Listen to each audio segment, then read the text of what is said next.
আচ্ছা, কি মজা হয় বলুন তো, যদি একটা মাঠে গিয়েই পশ্চিমবঙ্গের সবকটা জেলা তাদের লোক সংস্কৃতি এবং সেখানের হস্তশিল্প লোকশিল্প সম্বন্ধে জানা যায়।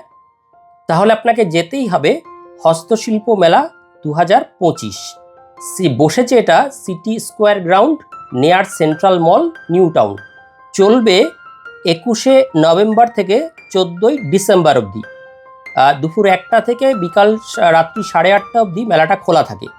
কি নেই, এই মনে হবে আপনি পশ্চিম মেদিনীপুরের পটচিত্র শিল্পগ্রাম পিংলাতে আছেন।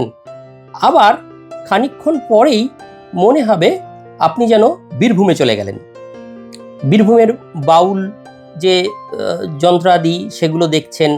আবার খানিকক্ষণ পরে মনে হবে এই আপনি পুরুলিয়ায় চলে এলেন।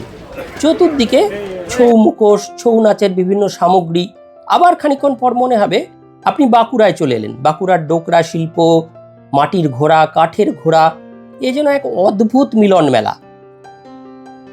এই দেখুন, এরা হচ্ছে পশ্চিম মেদিনীপুরের পিংলা গ্রামের পটশিল্পী।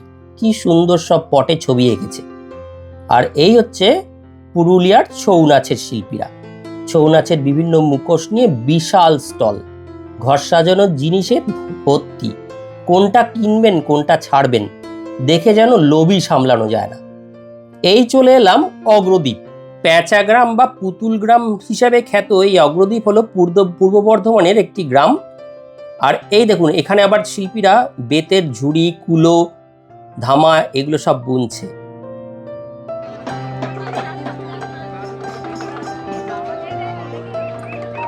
কি সুন্দর অবলীলায় শিল্পীরা এক মনে বুনে চলেছে।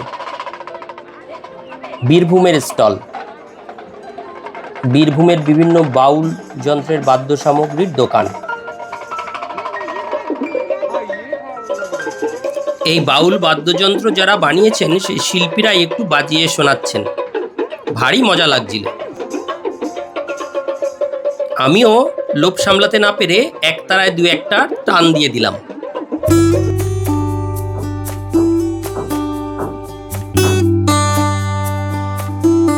এইগুলো বাঁকুড়ার কাঠের কাজ, দেখতে খুবই সুন্দর। আর সাথে রয়েছে খাওয়া দাওয়ার স্টল। কি নেই সেখানে!